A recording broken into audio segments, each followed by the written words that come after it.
Marijuana is on the ballot this midterm election. It is no longer a question of if, it is a question of when. Those who do not evolve will lose.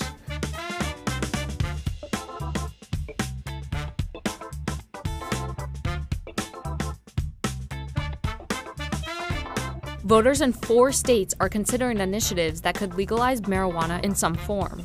We're seeing the reform movement reaching into some of the most traditionally oppositional areas of this country.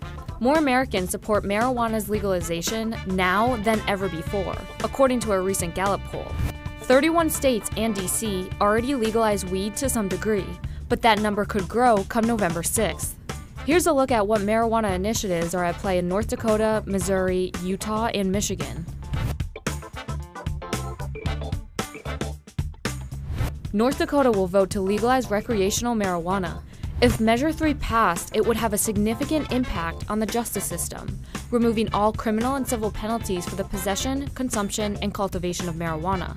It would also direct the Attorney General to automatically expunge all nonviolent marijuana charges on individual records within 60 days of enactment.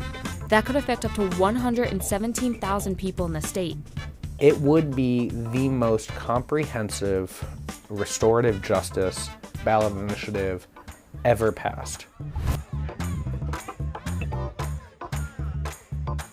The Show Me State is considering 3 medical marijuana proposals, 2 constitutional amendments, and 1 statutory amendment.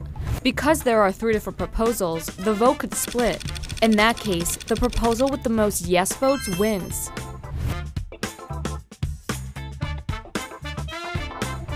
Much attention is being paid to a fierce debate between the Mormon Church and marijuana advocates in Utah. But after reaching a compromise in October, voters will decide Proposition 2, which would put in place a medical marijuana program. Marijuana is increasingly becoming one of the central pillars of our political conversation when we're talking about lawmakers, both for the federal and state house levels.